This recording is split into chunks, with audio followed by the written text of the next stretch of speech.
Olá amigos, estamos chegando com mais um vídeo da semana aqui do Caminhos do Bem. E antes de falar qual que é o tema central desse vídeo, eu quero começar falando sobre o que se resume a doutrina de Jesus como um todo. Facilmente pode ser encontrado lá no capítulo 11 do Evangelho segundo o Espiritismo, e na instrução dos Espíritos fala sobre o amor, que é visto como um sentimento por excelência.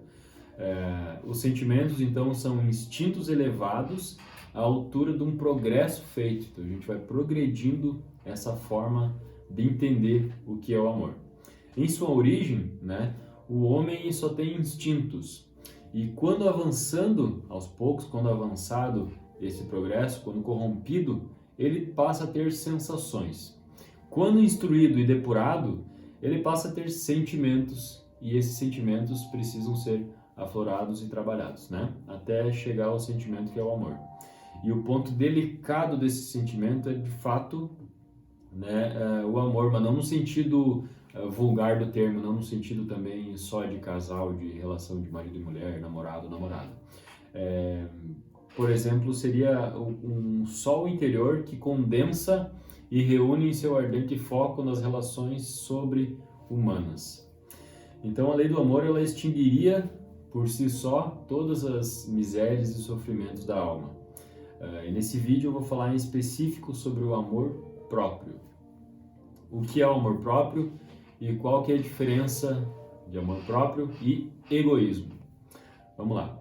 A prática do amor próprio é o princípio da gente poder examinar o nosso interno, nosso lado interior, aceitar as imperfeições, corrigir falhas e melhorar-se em diversos aspectos para que a partir de então a gente possa entender como tratar o outro.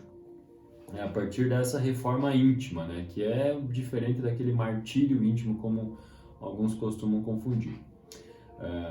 Uma passagem bíblica, que até é o próprio capítulo 11 do Evangelho segundo o Espiritismo, que fala sobre ame o próximo como a si mesmo. Num sentido introdutório desse capítulo, tem a parte dos fariseus perguntando a Jesus: Mestre, qual é o mandamento maior da lei?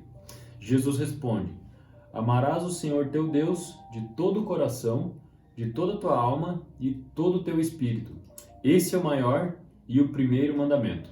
O segundo é semelhante a este: amarás o teu próximo como a ti mesmo. Em diversas partes da Bíblia a gente pode encontrar algumas falas, algumas passagens semelhantes a essa, como por exemplo a passagem de Mateus: Fazei aos homens tudo que queirais que eles vos façam, pois é nisto que consiste a lei e os profetas. Em Lucas: Tratai todos os homens como quererias e eles vos tratassem, que eles vos tratassem. Então aqui a gente já consegue entender a expressão mais completa da caridade, porque se resume todos os deveres que o homem tem com o próximo, Essa prática, a prática dessa máxima já extinguiria por si só o egoísmo também. Não existiria o ódio, somente a união, concórdia e benevolência mútua. Outra passagem bíblica que é a seguinte: se alguém te bater em uma face, ofereça-lhe também a outra. E aqui não se trata do sentido literal de dar o rosto para alguém te agredir. Se trata de responder a um agressor de todas as formas de agressão sem o uso de violência. Então, só nesse sentido inicial já entendemos que a gente precisa mostrar o nosso outro lado quando aparece alguma situação adversa. Vamos começar a entender a diferença de amor próprio e egoísmo. Vamos supor que existam somente pessoas que façam bem, tá? Vamos esquecer quem faz o mal e vamos focar só nessas pessoas. Então, o amor próprio, comparado às pessoas que fazem o bem, seria se amar a ponto de querer o próprio bem, se valorizar, se aceitar e corrigir todas as suas falhas durante esse caminho, durante essa experiência, desse processo de convivência com os demais, e por consequência transbordar isso ao outro. Ou seja, eu vou fazer o bem como consequência né, de algo que partiu no meu interior. O egoísmo seria me sentir superior a ponto de achar que mereço receber mais do que o outro, sem dar, sem entregar na mesma proporção. Achar que sou superior quando ajudo alguém, quando eu faço alguma coisa eu mereço um agradecimento ou uma recompensa, ou seja, sempre um interesse por trás, sempre uma troca.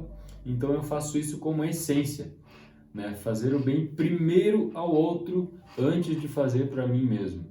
Tá, mas como assim fazer o bem primeiro ao outro é egoísmo, né, antes do que a mim mesmo? Olha só, quando não estamos bem resolvidos internamente, quando não existe aquele sentimento puro e sincero de fazer o bem, quando não parte do fundo do nosso coração, estamos fazendo o bem por aparência, com superficialidade. E ninguém consegue fingir alguma situação por muito tempo. Então acaba sendo um egoísmo pensado dessa forma. Então a pergunta é: você se ama a ponto de transbordar ao outro? Ou faz isso, ou faz o bem apenas por uma forma rasa, por superficialidade? Ou nem faz o bem, né? Nós podemos, a todo momento, às vezes nos sentir mal, às vezes ficar tristes, deprimidos, até pensar algo ruim. Isso faz parte da experiência que estamos vivendo aqui na Terra. O que a gente pode fazer também em relação a isso é aceitar, falar abertamente sobre os erros, mas que esse erro não aconteça duas vezes, né? Que esse choro por esse erro não aconteça duas vezes. A gente pode chorar, pode se sentir mal, pode ficar triste, mas que isso não seja frequente, né? Que a gente possa superar aquele problema que a gente chorou no passado. Tudo começa por um movimento interior, né, até que se transborde. Se a gente trata mal alguém, é porque a gente está cheio daquele sentimento, daquela vibração, e a gente externalizou isso ao outro. E o contrário também é verdadeiro. Se nós tratamos bem o próximo, independente da situação, se tem nos ofendido, falado mal, a gente está agindo com o que estamos transbordando também, que é do nosso interno e transborda para atingir o outro. Então tudo isso parte de uma coerência. A coerência é a palavra-chave para tudo isso, né? O porquê que eu estou fazendo isso, o porquê que eu estou fazendo determinada ação, né? Ela tem que estar coerente com o que parte dentro de mim, lá do interno, lá do fundo do nosso coração. E muitas vezes a convivência com os outros vai nos fazer aflorar diversas sensações. Se sentir inveja de alguém, que eu não fique me culpando, me torturando por causa disso.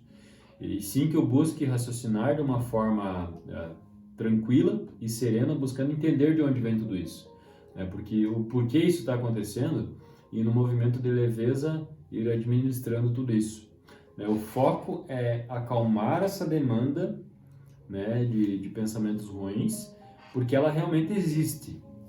A maioria das pessoas quer esconder ou finge não existir essa sombra, quer calar essas vozes, né, esconder seus defeitos e fingir que não existem, acaba assim vivendo por aparência. É um doente que não consegue enxergar a sua doença. A pessoa ela vive por aparência basicamente pelos motivos que ela sabe que não é certo o que está cultivando e tenta esconder isso, tenta mascarar, quer mostrar o que faz o certo, que faz o bem e que está tudo bem, e na verdade lá no interno não está. E também porque se acha na obrigação de ser justo e bom o tempo todo, mas isso é impossível no estágio que nós estamos. Viver na superficialidade não tem coerência interna e não se sustenta. É a típica pessoa que está vivendo tranquilamente, de uma maneira e de repente explode, né, porque estava escondendo aquela sombra. E por falar em sombras, as pessoas ficam imaginando que as nossas sombras sejam aquelas figuras demoníacas, né? E sombra é tão somente a nossa infância espiritual. É o estágio inicial por essa busca do aprimoramento. Olhar para os erros e defeitos com naturalidade, sem medo, sem tentar calá-los, né, à força, entender a realidade do momento e manter o foco principal, que é a busca por melhoria sempre. Né? Entender que está tudo bem, que eu estou caminhando e que se eu errei eu posso me corrigir e não cometer mais esse erro. A gente precisa então desse foco, né? Que é tentar se corrigir sempre. Eu sei onde que eu quero chegar e passo a passo eu vou lidando com isso. Em vários momentos eu faço, então a gente faz, você, todo mundo faz essa recusa de tudo que é negativo. Eu não posso ser egoísta, eu não posso julgar, eu não posso sentir ciúmes. E muitas vezes a gente usa um chicote e começa a se torturar em relação a isso. E fica se sentindo mal. E não é assim. Todo esse processo, todas essas dores que sentimos, elas são importantes naquele momento porque fazem parte daquele momento, daquele estágio de conhecimento que a gente tem. Apesar de não ser o sentimento ideal naquele momento, ele é real e ele vai ser externalizado em algum momento ou outro. E então a gente precisa tratar antes que isso aconteça. Essa infância espiritual que eu venho dizendo aqui, ela precisa passar por alguns passos, né? Primeiro, ser notada. Saber que errou, saber que fez algo que não é de acordo com as leis divinas. Notar, saber que errou, acolher, né? Então eu me aceito, eu entendo o porquê eu fiz, né? Devido ao meu estágio evolutivo, e validar, aprender com isso, né? Então notar, acolher, validar, né? Todo esse processo e apresentar uma nova perspectiva. Então chegar todo esse raciocínio de acordo aos atos que eu cometi, principalmente os errados, né? Olha só, eu tenho uma nova perspectiva e a gente vai fazer assim daqui para frente, né?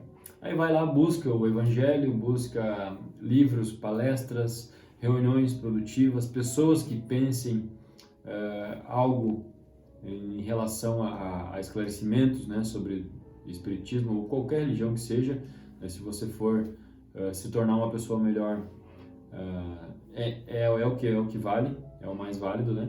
E a gente pode buscar coisas que não imponham à força algum tipo de conhecimento, aquela fé cega. A gente precisa buscar o conhecimento e aos poucos ir germinando tudo isso, que com certeza vai acontecer no tempo certo. Acolher, então, só lembrando que não é concordar com o que eu fiz, e sim entender as causas que levaram a pensar ou agir de tal forma e tentar mudar esse entendimento. Jesus já falava através de parábolas justamente para que todos pudessem entender somente quando estivessem instigados a pesquisar ou interpretar, né, o que ele vinha falando, que é justamente o conhece-te a ti mesmo, né, compreender o seu momento interno atual, não se envergonhar, não ficar se culpando, assumir que é humano, né, porque nós estamos caminhando, e porque a Terra é ainda é um mundo de provas e expiações, recém agora nós estamos entrando no mundo de regeneração. Mas não adianta ser muito pacífico também, né? Tem todo o meio termo, tem o equilíbrio. A gente precisa ter o foco e saber para onde nós estamos indo. Por isso o estudo, por isso o contato com o Evangelho é tão revigorante.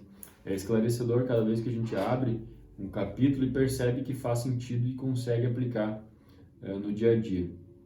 A frustração é normal acontecer, porque a gente sabe que muitas vezes não são tarefas fáceis, né? A gente aprendeu uma lição e aplicar no dia a dia.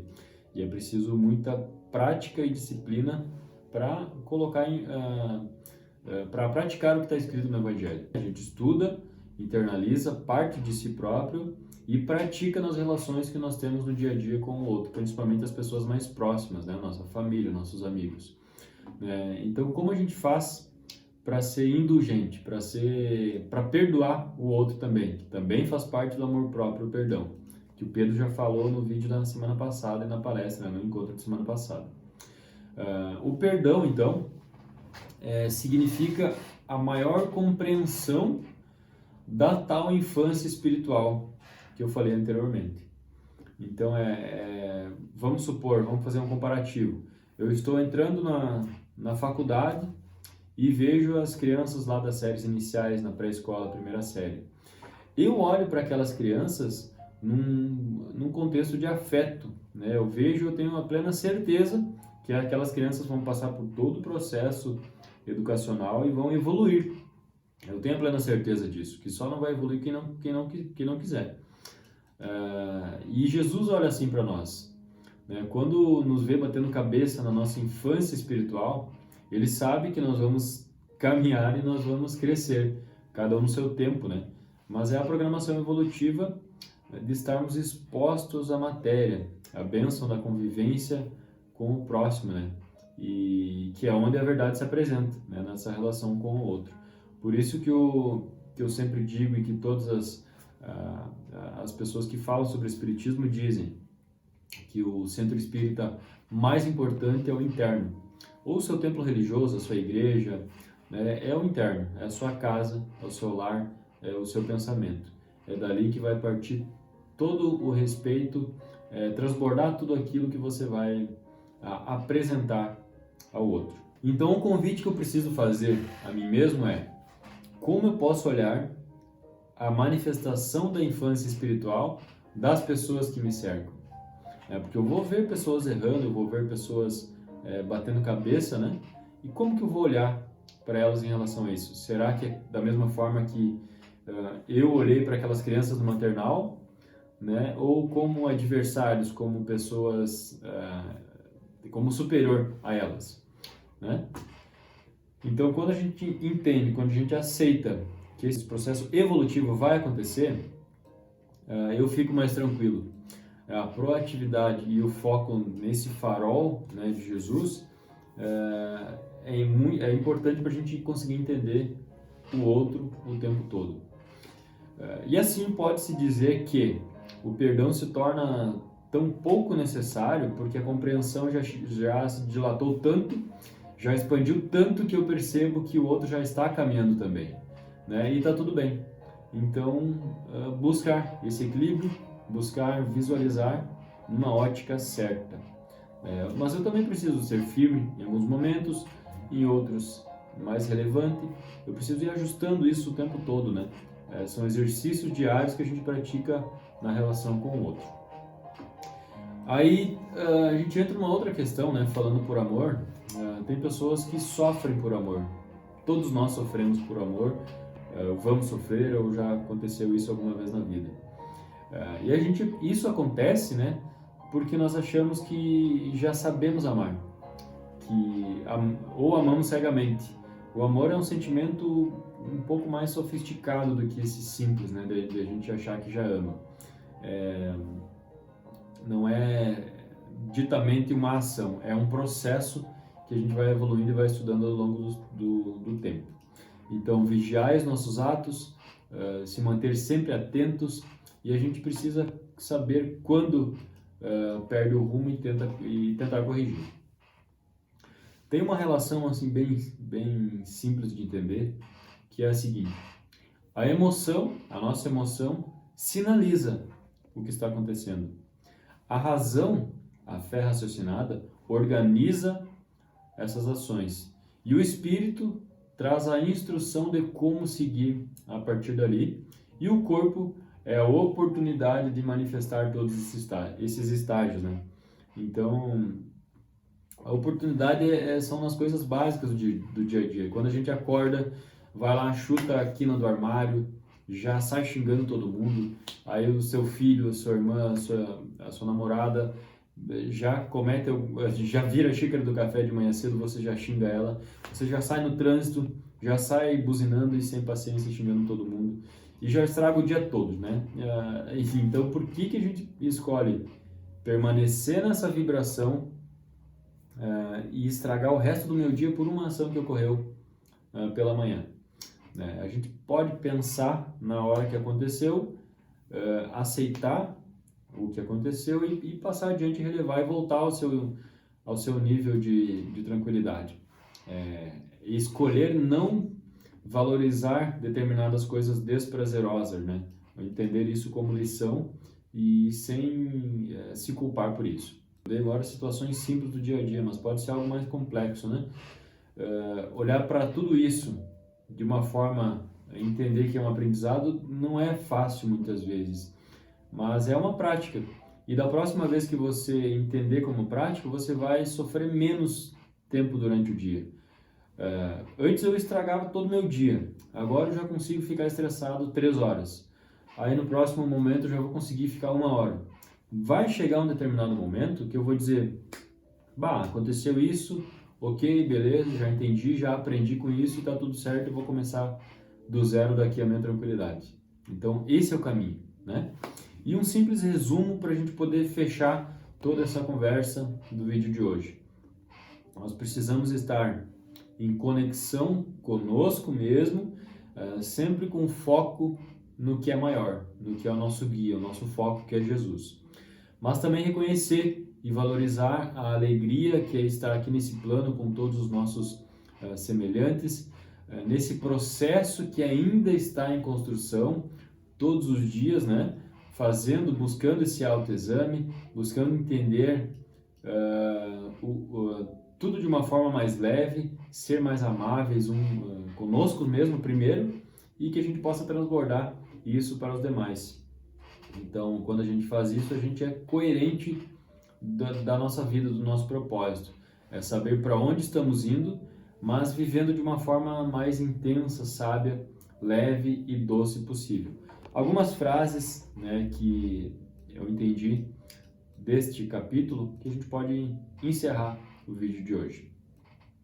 Eu não posso permitir que um pássaro pouse na minha cabeça, mas eu posso impedir que ele crie o caminho. Os pássaros representam então os nossos pensamentos ruins. Eu posso pensar ruim em algum momento ou outro, eu posso cometer deslizes, mas eu não posso deixar que isso se transforme em um ato, que eu cometa atos ruins e que se transformem em hábitos. Se teus olhos forem bons, todo o teu corpo será luz. Se teus olhos forem maus, todo o teu corpo estará em trevas.